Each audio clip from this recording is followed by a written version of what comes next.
السلام علیکم ورحمۃ اللہ وبرکاتہ۔ اعوذ باللہ من الشیطان الرجیم، بسم اللہ الرحمن الرحیم۔ اللہم صلی وسلم علی نبینا محمد صلی اللہ تعالی علیہ وآلہ وسلم۔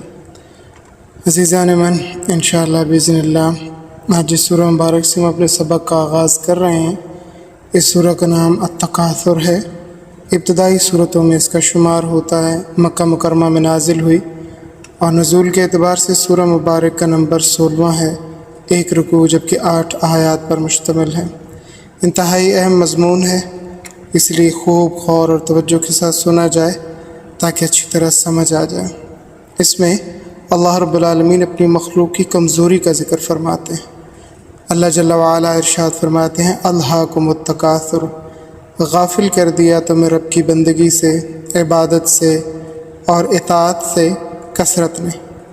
کوئی کہتا ہے کہ میرے پاس مال زیادہ ہے، کوئی کہتا ہے میرے پاس اولاد زیادہ ہے، کوئی کہتا ہے میرے پاس لوگ بہت زیادہ ہیں، کوئی کہتا ہے میرے پاس کاروبار بہت زیادہ ہے۔ یہ کثرت کا اظہار تمہیں لے ڈوبا۔ حضرت صلی اللہ تعالی علیہ وآلہ وسلم نے فرمایا، لا اخشی علیکم الفقر، میں تمہارے فقیر ہونے سے نہیں ڈرتا۔ مالی لحاظ سے غریب اور کمزور ہو جاؤ گے تو کم از کم تمہارا دین تو قائم رہے گا۔ تقسط علیکم الدنیا، تم پر دنیا پھیلائی جائے گی، اور مجھے یہ خدشہ ہے کہ دولت زیادہ ہوگی تو تم میں سے گمراہ زیادہ ہوں گے۔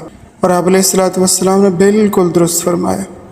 آپ نے ارشاد فرمایا، بدا الاسلام غریبا وسیعود الی الغرباء فطوبی للغرباء، اسلام کی ابتدا غریبوں میں ہوئی اور غریبوں میں ہی رہے گا، میری طرف سے غریبوں کو مبارکباد ہے۔ آج بھی دین غریبوں میں ہے۔ عمراء میں سے بہت کم ایسے ہیں جو صحیح معنوں میں دین کے اوپر عمل پیرا ہیں۔ بہت کم صاحب ثروت لوگ ہیں جو دین امور کے اندر دلچسپی رکھتے ہیں۔ دین کے ساتھ عمومی طور پر وہی لوگ ہیں جن کو رب تعالی نے غریب رکھا ہے۔ عموماً مالدار آدمی بہرا روی اور سرکشی کا شکار ہے۔ ارشاد خدا بندی ہے، وَلَوْ بَسَطَ اللَّهُ الرِّزْقَ لِعِبَادِهِ لَبَغَوْا فِي الْأَرْضِ، اور اگر اللہ تعالیٰ کشادہ کر دے روزی اپنے بندوں کے لیے تو سرکشی کریں گے زمین میں۔ روز بروز یہی فکر کہ اور بڑھے اور بڑھے اور زیادہ ہو جائے اور زیادہ ہو جائے۔ حضرت صلی اللہ تعالیٰ علیہ وآلہ وسلم نے ارشاد فرمایا، اگر انسان کے لیے 2 میدان ہوں جو سونے سے بھرے ہوئے ہوں، وہ تب بھی سیر نہیں ہوگا، تیسرے میدان کی تلاش میں ہوگا۔ وَلَا يَمْلَأُ جَوْفَ ابْنَ آدَمَ إِلَّا التُّرَابُ، اور آدمی کے پیٹ کو تو صرف قبر کی مٹی ہی بھرتی ہے۔ کہتا ہے، مالی مالی، میرا مال میرا مال۔ اے بندے، تیرا کیا ہے؟ تیرا مال وہی ہے جو تو نے کھا لیا، پی لیا، پہن لیا، یا پھر اپنے ہاتھ سے اللہ تعالیٰ کے راستے میں خرچ کر لیا، خیرات دے دی، کسی کی حالت سدھارنے کے لیے اس کا مالی تعاون کر لیا۔ باقی تو سب کچھ وارثوں کا مال ہے۔ ایک موقع پر حضرت صلی اللہ تعالی علیہ وآلہ وسلم نے فرمایا، تم میں سے کون سا ایسا آدمی ہے جس کو اپنے وارثوں کا مال اپنے مال سے زیادہ عزیز ہو؟ صحابہ کرام نے عرض کیا، یا رسول اللہ، ایسا تو کوئی نہیں ہے ہم میں۔ آپ نے فرمایا، تم سارے ہو، کیونکہ جس مال کو تم سنبھالے پھرتے ہو وہ تو تمہارا ہے ہی نہیں، تمہارے عزیزوں کا ہے۔ جس کے لیے تم پاپڑ بیلتے ہو، سچ جھوٹ کو خلط ملط کرتے ہو، وہ تو تمہارا نہیں ہے، تمہارے وارثوں کا ہے۔ تمہارے چلے جانے کے بعد تمہارے وارثوں نے ہی تو اس مال کا مالک بننا ہے۔ حضرت صلی اللہ تعالی علیہ وآلہ وسلم نے فرمایا، قبر تک بندے کے ساتھ 3 چیزیں جاتی ہیں۔ خوب غور سے سن لیں۔ قبر تک آپ علیہ الصلوۃ والسلام نے فرمایا کہ ایک آدمی کے ساتھ 3 چیزیں جاتی ہیں، 2 واپس آ جاتی ہیں اور ایک ساتھ رہتی ہے۔ ایک تو عزیز رشتہ دار جنازے کے ساتھ جاتے ہیں، تھوڑے ہوں یا زیادہ، وہ سارے کے سارے واپس آ جاتے ہیں، چاہے کوئی کتنا ہی محبت کرنے والا ہو، کتنا ہی قریبی کیوں نہ ہو، ساتھ جانے کو کوئی تیار نہیں ہوتا۔ ماں جو کہتی ہے کہ بیٹے میں تجھ پر قربان، وہ بھی ساتھ نہیں جاتی۔ دوسری چیز ہے مال سے مراد چارپائی ہے، چادر وغیرہ، وہ بھی تو واپس آ جاتا ہے۔ یعنی قبر کے کنارے تک تو یہی 2 چیزیں جاتی ہیں، زیادہ تر چیزیں تو گھر ہی میں چھوٹ جاتی ہیں، مگر قبر کے کنارے تک یہ 2 چیزیں جاتی ہیں اور یہ بھی واپس آ جاتی ہیں۔ اور تیسری ساتھ جانے والی چیز ہے ایمان اور عمل، جس کا ہم بہت کم خیال کرتے ہیں۔ عزیزان من، اس سورہ مبارک کا شان نزول کچھ اس طرح سے ہے کہ تمہیں غفلت میں ڈال دیا ہے کثرت نے۔ حتیٰ زرتم المقابر، یہاں تک کہ تم نے زیارت کی قبروں کی۔ تفسیر کبیر کے اندر ایک واقعہ نقل کیا گیا ہے کہ مکہ مکرمہ میں 2 برادریاں تھیں، 2 خاندان، 2 قبیلے تھے، بنو عبد مناف اور بنو سہم۔ یہ آپس میں بیٹھے باتیں کر رہے تھے کہ ان میں سے ایک قبیلہ کے لوگوں نے کہا کہ ہم تعداد میں زیادہ ہیں، تو دوسروں نے کہا ہم زیادہ ہیں۔ اسی بات پر اختلاف ہو گیا۔ کچھ وہاں پر سمجھدار لوگ بھی موجود تھے، انہوں نے کہا جھگڑا مت کرو، ایسا کرو کہ ایک ہی شہر میں تو رہنے والے ہو، مردم شماری کر لو، گنتی کر لو کس کی تعداد زیادہ ہے کس کی کم، واضح ہو جائے گا۔ لہذا بنو عبد مناف کے افراد بڑھ گئے، انہوں نے نعرے بازی کی، خوشی منائی کہ ہم زیادہ ہیں۔ تو بنو سہم کو بڑا صدمہ ہوا کہ ہم تھوڑے نکلے ان کی نسبت۔ پھر بنو سہم نے کہا کہ قبروں کو بھی شمار کرتے ہیں، چنانچہ قبرستان گئے تو بنو سہم کے مردے زیادہ نکل آئے۔ اب انہوں نے نعرے بازی کی، انہوں نے خوشی منائی کہ ہم زیادہ ہیں۔ تو فرمایا تمہیں غفلت میں ڈال دیا ہے کثرت نے، یہاں تک کہ تم نے قبروں کی زیارت کی، یعنی مردوں کی بھی مردم شماری کی، ان کو بھی شامل کیا اپنی کثرت کو ظاہر کرنے کے لیے اور اس کے اوپر فخر کرنے کے لیے۔ جبکہ مفسرین کا ایک دوسرا گروہ بیان کرتا ہے کہ اس صورت کا شان نزول یہ ہے، الہاکم التکاثر، کثرت کے اظہار نے تمہیں غفلت میں ڈالا حتیٰ کہ تم نے مقابر کی زیارت کی، یعنی دنیا میں انہی چیزوں میں مگن رہے اور پھر مر گئے، تم قبروں تک پہنچ گئے، یعنی دنیا کے اندر رہتے ہوئے تم فضول چیزوں کے اندر لگے رہے یہاں تک کہ تمہیں موت آئی اور تم قبروں تک جا پہنچے۔ حضرت صلی اللہ تعالیٰ علیہ وآلہ وسلم نے فرمایا کہ آدمی بوڑھا ہو جاتا ہے مگر 2 خصلتیں اس میں جوان رہتی ہیں، الحرص علی المال والحرص علی العمر۔ جو بڑا ہوتا جاتا ہے، جو ضعیف ہوتا جاتا ہے، جو موت کے قریب ہوتا جاتا ہے، ایک تو اس کے اندر مال کی حرص بڑھتی جاتی ہے، دوسرا اس کو زندگی کے ساتھ لگاؤ ہوتا جاتا ہے، وہ اور زیادہ جینا چاہتا ہے، چاہے جتنی عمر ہو جائے، چاہے جتنا مال ہو جائے، وہ پھر بھی مال کی حرص زیادہ کرتا ہے اور جینے کی زیادہ تمنا کرتا ہے۔ حضرت صلی اللہ تعالیٰ علیہ وآلہ وسلم سے صحابہ کرام رضوان اللہ علیہم اجمعین نے پوچھا، یا رسول اللہ صلی اللہ تعالیٰ علیہ وآلہ وسلم، کون سا آدمی اچھا ہے؟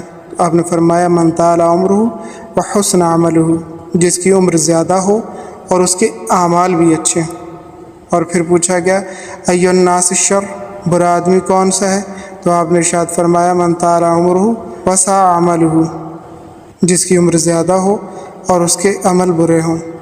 ایک وہ زمانہ تھا جب کسی آدمی کی داڑھی میں سفید بال آ جاتا یا سر میں ایک بال سفید آ جاتا تو اس میں انقلاب پیدا ہو جاتا کہ اب تو میں گیا، ایک نشانی مجھ پر ظاہر ہوئی کہ میرا جانے کا وقت قریب آ گیا۔ اور آج ہمارے حالات کیا ہیں؟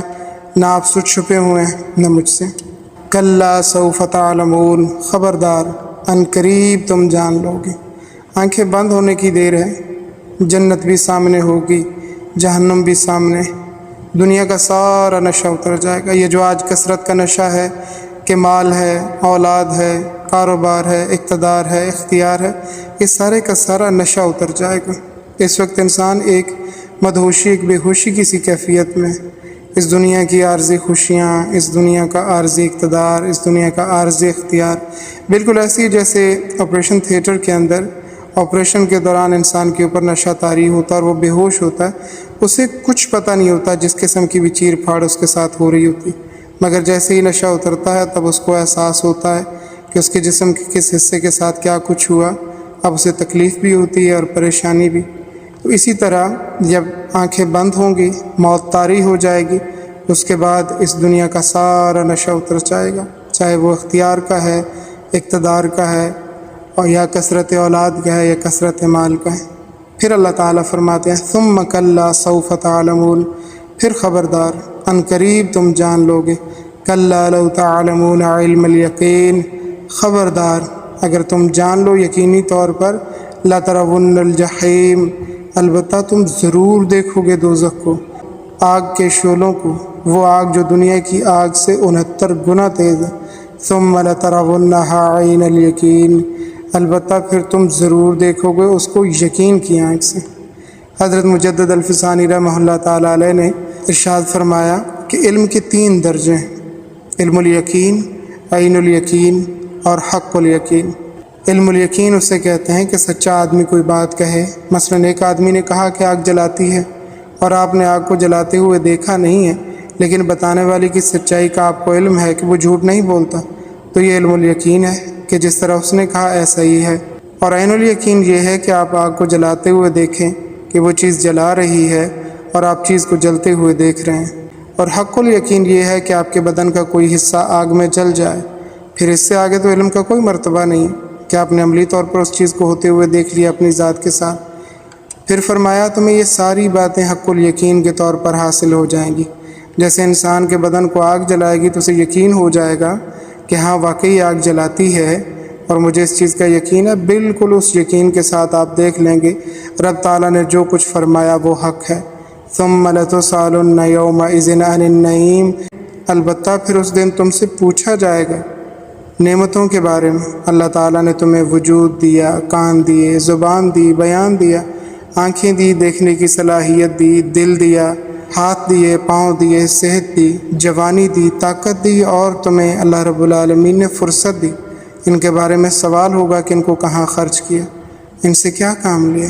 سورہ بنی اسرائیل کے اندر اللہ رب العالمین ارشاد فرماتے ہیں ان السمع والبصر والفؤاد کل اولئک کان عنہ مسئولا، کان، آنکھ، دل، ان سب چیزوں کے بارے میں سوال ہوگا۔ اللہ تعالیٰ نے مال دیا، صحت دی، فراغت دی، ان کے بارے میں بھی سوال ہوگا کہ یہ چیزیں تم نے کہاں استعمال کی۔ پہلے لوگ اچھے تھے، دنیا ان کی اگرچہ تنگ تھی لیکن آخرت آسان تھی، اور ہم جتنے آرام میں ہیں بلیو کریں آخرت اتنی ہی مشکل نظر آتی ہے۔ ہمیں اللہ تعالیٰ نے جتنی سہولتیں عطا فرمائی ہیں اتنا شکر ہم سے ادا نہیں ہو پا رہا، حالانکہ قیامت والے دن ان نعمتوں کے بارے میں ہم سے سوال ہوگا۔ اللہ تعالیٰ فرماتے ہیں کہ تم سے ضرور پوچھا جائے گا تمہاری نعمتوں کے بارے میں۔ پھر بعض نادان ساتھی یہ سمجھتے ہیں کہ زبان سے الحمدللہ کہہ دیا بس سارا شکر ادا ہو گیا۔ بھائی نعمتوں کا فائدہ تو سارا بدن اٹھاتا ہے، اور شکری کے لیے صرف 2 تولے کی زبان ہلے۔